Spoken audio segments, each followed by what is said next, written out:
kalau misalnya kenapa relasi itu bisa terbentuk, ada banyak hal. Yang pertama, familiarity. Familiarity akan berbicara bahwa orang cenderung tertarik pada seseorang yang telah dikenal dengan baik, yang telah berhubungan dekat sebelumnya. Dalam artian ada unsur exposure. Exposure itu menampilkan diri yang berulang-ulang, sehingga oh kayak kenal nih sama orang ini, kayak gitu. Jadi lebih lebih familiar. Nah, orang-orang itu cenderung menjalin hubungan, menjalin relasi dengan berdasarkan familiaritas itu, berdasarkan exposure yang berulang-ulang itu, kehadiran yang berulang-ulang, tampilan yang berulang-ulang. Jadi ada satu penelitian di mana penelitian itu melihat kedekatan yang terjalin di anak kosan. Satu deret kosan diteliti, kemudian hasilnya ternyata yang tinggal di kamar ujung dengan yang kamar ujung itu kurang akrab atau bahkan tidak akrab, karena ini berdasarkan kedekatannya mereka. Kamarnya tidak sering dilewati, kemudian tidak sering bertemu langsung, karena ada space atau kamar-kamar lain di tengah-tengahnya. Justru yang akrab itu adalah kamar di sebelahnya yang ada di tengah-tengah ini. Nah, itu lebih akrab ke situ, lebih akrab ke kamar yang di tengah daripada di kamar yang ujung, gitu. Karena alasannya cukup simpel, di mana alasannya itu lebih kepada karena teman kamar sebelahnya yang ada di kamar tengah ini dia sering bertemu. Cuman itu alasannya, sesimpel itu. Karena saling bertamunya itu ya, Pak. Iya, exposure, sering menampilkan dirinya, sering dilihat, makanya seolah-olah muncullah perasaan-perasaan familiaritas di situ. Ada familiar karena exposure yang muncul itu. Nah, di sisi lain selain exposure itu karena proxemic.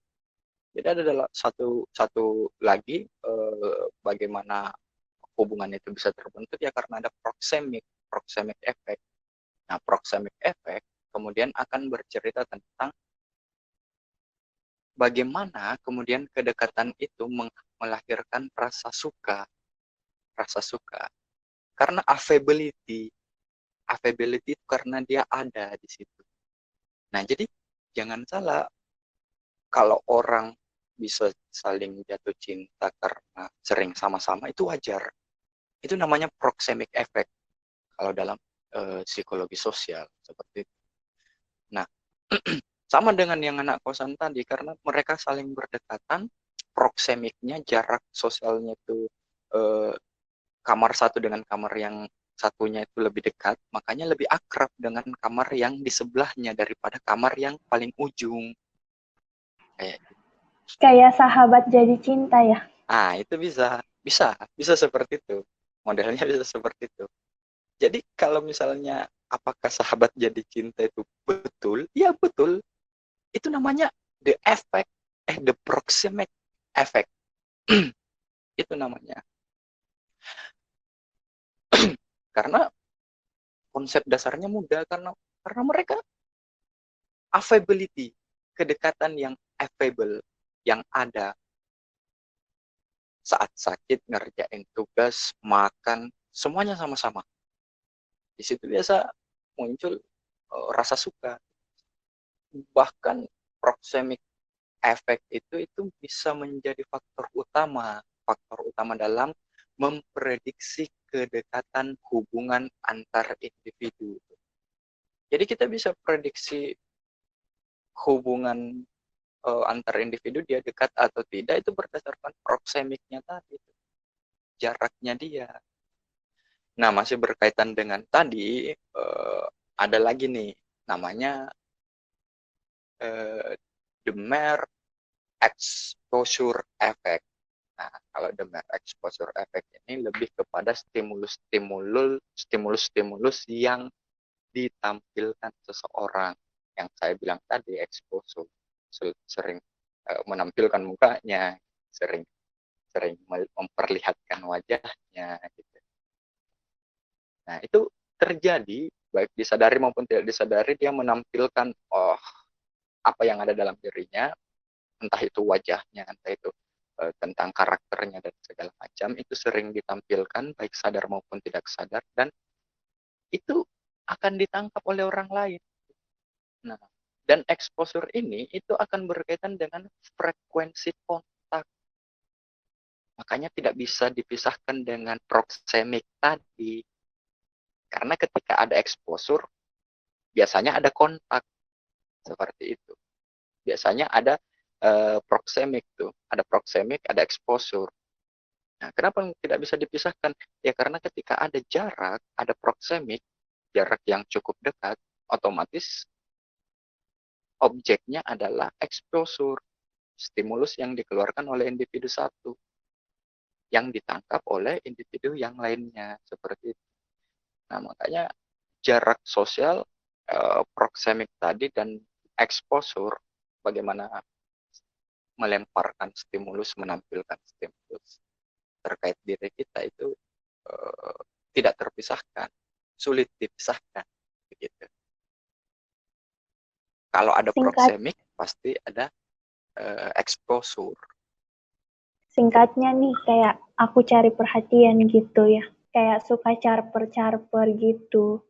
Caper ke siapa dulu? Kegebetan. Kita sedang membicarakan konsep awal bagaimana sebuah hubungan itu bisa terjadi, gitu loh. Kalau misalnya sudah pada tahap gebetan, itu sebenarnya sudah saling kenal, sudah ada exposure sebelumnya, sudah ada proxemic sebelumnya. Nah, sudah ada terbentuk familiarity di situ. Kamu sudah dikenal sama dia, dia juga sudah kenal sama kamu. Nah, tinggal tindak lanjutnya mau gimana, kayak gitu. Nah, modelnya seperti itu. Jadi jauh jauh lebih, kita melangkah jauh sebelum sebelum akhirnya kegebetan seperti itu. Kita melangkah jauh. Pertama kali kamu mengenal dia dan dia mengenal kamu. Nah, di situ apa yang terjadi di situ? Nah, mungkin pertama kali ketemu masih wajar-wajar saja seperti itu. Terus dilanjutkan dengan tukaran-tukaran HP, terus kemudian tukaran-tukaran nomor HP, terus kemudian ketemuan berkali-kali, makan bareng berkali-kali. Itu kan exposure di situ. Sampai muncullah satu konsep yang dinamakan familiarity. Akhirnya mukamu itu sudah familiar oleh dia, karaktermu, sikap, dan lain-lain sudah familiar bagi dia, kayak gitu. Makanya kenapa kemudian hubungan itu bisa menjadi dekat, karena kayak gitu modelnya. Kenapa hubungan itu bisa terjadi dan bisa menjadi dekat, karena gitu. Nah, itu masih di satu konsep yang namanya familiarity. Dalam familiarity tadi itu ya ada exposure dan nah, ada lagi nih konsep berikutnya. Konsep berikutnya itu ada di physical attraction, physical attractiveness. Attractiveness ini kemudian akan berbicara bahwa kita sebagai manusia itu punya kecenderungan lebih tertarik kepada hal-hal yang menurut kita menarik, seperti itu. Nah, jadi kita lebih bisa memperhatikan atau memperoleh kebahagiaan, mungkin memperoleh rasa puas mungkin dengan hal-hal atau orang-orang yang menurut kita lebih menarik daripada orang lain. Makanya kemudian kenapa satu hubungan itu bisa terjalin, ya karena kayaknya ini orang menarik ya, ajak ngobrol coba. Nah, itu bisa membuat atau bisa memulai sebuah hubungan. Physical attractiveness itu seperti itu. Nah, jadi di kepala kita, kalau dalam konsep physical attractiveness itu, di kepala kita sudah menyimpan satu stereotype yang yang baik terhadap orang itu gitu. Nah, modelnya seperti itu. Jadi physical attractiveness ya, dari kata saja physical attractiveness lebih kepada tampilan fisik. Tampilan fisik. Kayaknya menarik, oh gayanya keren ini. Kayak gitu. Menarik. Akhirnya kita juga lebih memperhatikan dia karena menurut kita dia menarik seperti itu. Nah, makanya kenapa kembali lagi kenapa hubungannya itu bisa terjadi, bisa terjalin. Karena ada orang yang secara penampilan fisik itu bagi kita menarik dan kita memberanikan diri untuk memulai hubungan dengan, jalin hubungan dengan, coba-coba untuk ngobrol dengan dia dan segala macam seperti itu. Bahkan ada satu penelitian di mana penelitian itu menyatakan bahwa orang yang berpenampilan menarik cenderung dinilai pintar pertama, sukses kedua, bahagia ketiga, asertif keempat, percaya diri kelima, dan memiliki social skill yang bagus. Hanya dengan penampilan loh. Makanya kenapa kemudian physical attractiveness ini juga penting dalam menjalin hubungan.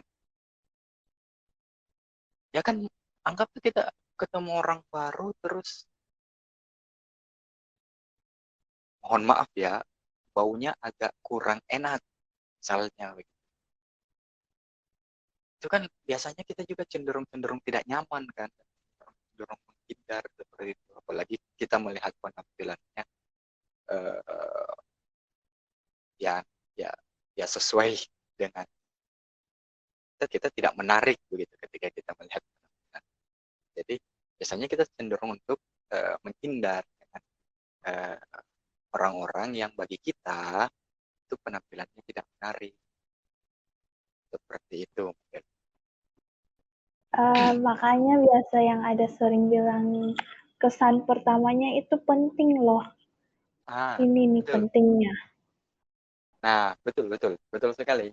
Kenapa kemudian di sini orang-orang juga bilang bahwa ini hari pertamamu kerja, ini hari pertamamu bertemu dia dan segala macam.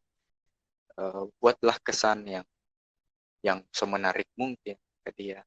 Nah, tujuannya apa? Tujuannya agar hubungan itu terus berlanjut, agar mampu menarik perhatian dari target kita, dari lawan bicara kita, agar hubungan itu terus berlanjut. Modelnya seperti itu. Gitu. Makanya kenapa kesan awal itu penting? Ya, betul penting dengan cara physical attractiveness tadi.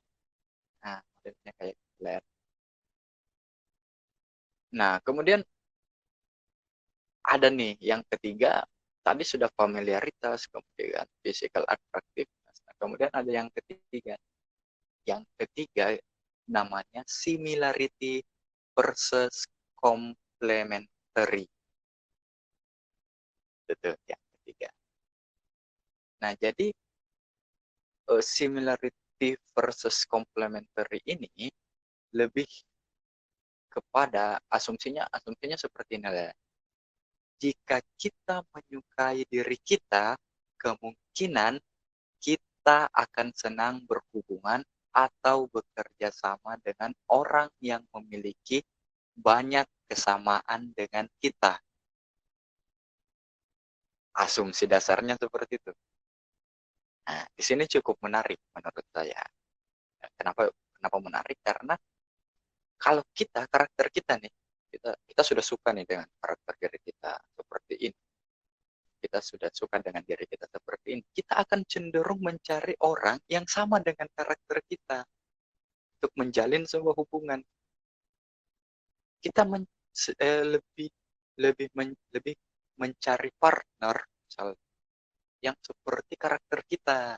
Nah, seperti itu modelnya dalam similarity versus complementary, bahwa kita menyukai orang yang sesuai dengan karakter kita. dengan catatan kita juga harus suka dulu dengan diri kita sendiri, karakter kita sendiri, dan lain-lain sebagainya kayak gitu. Nah, eh, misalnya ini akan menjelaskan bagaimana kemudian eh, ketika kita satu satu satu berkumpul ya, misalnya ya kita suka ngumpul sama teman-teman dan segala macam, tapi pas kita niatnya cuman bercanda, tapi ada yang nangkapnya itu serius, malah jadi bawa perasaan atau baper kayak gitu. Itu kan biasanya eh, dia, baik dia ataupun kita cenderung menghindar atau mungkin mengatakan kalau eh, tidak asik dan segala macam. Nah, modelnya seperti itu karena manusia memiliki kecenderungan untuk eh, suka atau tertarik dengan orang yang memiliki kesamaan karakter dengan dirinya. Nah, seperti itu modelnya. Nah, contohnya saya pikir ada banyak ya, ada banyak contoh. Eh, Mulai dari kesamaan sikap misalnya, kesamaan nilai, kesamaan hobi misalnya, minat dan segala macam, itu semua bisa menjamin kita untuk menjalin hubungan dengan orang lain dengan adanya kesamaan-kesamaan itu. Nah, perspektif ini sekali lagi juga terlepas dari adanya apa ya, kata-kata populer ya, bahwa orang lebih serasi ketika dia mendapatkan pasangan atau teman yang tidak tidak sama dengan dia. Terlepas dari situ, karena ada juga kata-kata populer yang mengatakan hal begitu. Katanya bagus, katanya kalau kita banyak ketidaksamaan dengan pasangan kita biar saling menutupi misalnya kayak gitu. Tapi itu dalam dunia nyata riset-risetnya masih kurang ya. Bahkan iya kurang. Bahkan riset-riset yang banyak itu memang soal kesamaan. Kita memang cenderung mencari teman, mencari pasangan, atau menjalin relasi itu berdasarkan kesamaan kita dengan orang lain kayak begitu. Nah, kalau yang tadi itu gagasan-gagasan populer itu bahwa orang yang berlawanan saling tarik menarik. Nah, itu gagasan-gagasan populer, dan kalau dalam dunia nyata masih risetnya masih kurang, jarang terbukti di dunia nyata. Nah, walaupun sebenarnya ketidaksamaan sendiri itu memiliki kecenderungan eh, terhadap dampak yang lebih besar terhadap ketertarikan kita. Iya, betul. Ketidaksamaan ada dampaknya terhadap bagaimana kita tertarik dengan orang lain. Tapi kesamaan juga begitu. Bagaimana kita tertarik dengan orang lain, kesamaan juga ada dampaknya. Seperti itu. Nah, kemudian setelah kita ke similarity dan apa namanya? Similarity dan complementary, nah kita kemudian melangkah ke berikutnya tuh. Masih dalam kenapa, bagaimana model itu bagaimana kemudian hubungan itu dibangun, bagaimana kemudian dari hubungan itu bagaimana caranya menarik uh, ketertarikan interpersonal itu muncul.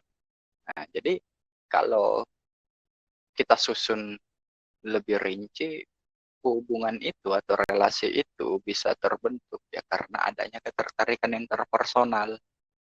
Dan ketertarikan interpersonal ini uh, yang mempengaruhi faktor-faktornya yang tadi disebutkan, similaritas, familiarity, di dalamnya ada proxemic, ada exposure, dan yang akan saya jelaskan itu tentang liking those who like us, atau lebih tepatnya biasa disebut resiprositas ya, biasanya disebut gitu. Hubungan timbal balik, rasa suka atau tidak suka yang timbal balik. Nah, kayak nah, hampir sama dengan yang tadi bahwa kita menyukai orang yang menyukai kita. Nah, bahkan dalam apa perspektif ini, rasa suka atau tidak suka yang timbal balik itu, kita juga cenderung sangat tidak menyukai orang yang memberikan evaluasi negatif terhadap kita. Ada kecenderungan seperti itu. Karena modelnya tidak timbal balik. Ketika saya suka kamu, tiba-tiba kamu kok enggak suka saya, misalnya kayak gitu. Kamu kok kritik saya, kamu kok evaluasi negatif saya, kamu kok ngomong begitu ke saya.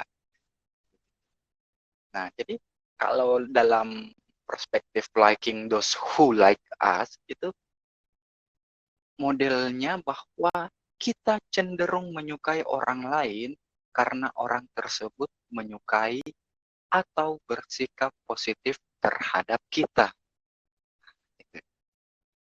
Modelnya kayak gitu. Sebaliknya, kita cenderung kehilangan respect terhadap orang lain yang suka memanfaatkan keadaan atau memiliki motif tersembunyi dalam tingkah lakunya, apalagi sampai memberikan evaluasi yang negatif terhadap kita. Jadinya seperti itu. Suka menjudge begitu. Begitu, Kak. Judging Beda lagi. beda masalahnya. Kalau kita misalnya bilang suka memfitnah, nah itu karena tidak sesuai dengan apa yang terjadi dengan karakter kita.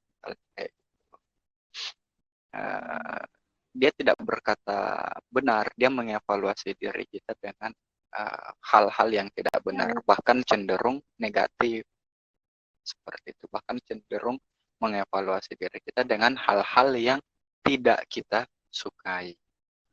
Seperti itu. Menjalin sebuah hubungan ada satu faktor lagi. Nama faktornya ini relationship reward. Nah, faktornya relationship reward. Nah, pada bagian ini kita cenderung menjalin sebuah hubungan itu jika hubungan yang kita jalin itu memberikan reward kayak gitu.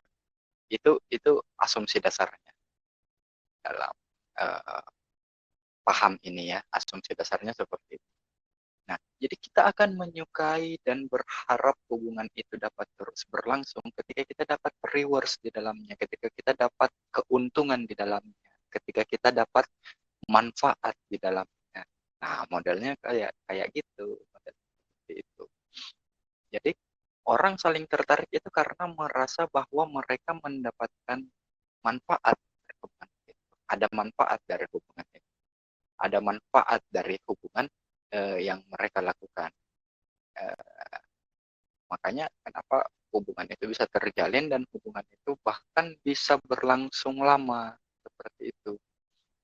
Jadi biasa kata-katanya kayak gini misalnya, saya menyukai dia karena dia menyenangkan misalnya, dia asik misalnya. Mulai dari hal-hal kecil saja itu sudah rewards begitu, tidak mesti karena dia memberikan saya setengah saham Bakri Group misalnya. Tidak seperti itu, tidak selalu berkaitan dengan finansial, materi atau keuangan. Bahkan kenyamanan sendiri itu berteman dengan dia, menjalin hubungan dengan dia, orang lain, itu sudah reward begitu. Saya berteman sama dia karena dia suka kasih ketawa saya gitu. Dia humoris begitu. Saya selalu tertawa kalau saya bersama dia. Saya berteman dia karena dia orangnya baik hati, dia suka traktir saya, apalagi kalau dia tahu saya tidak punya uang misalnya kayak gitu.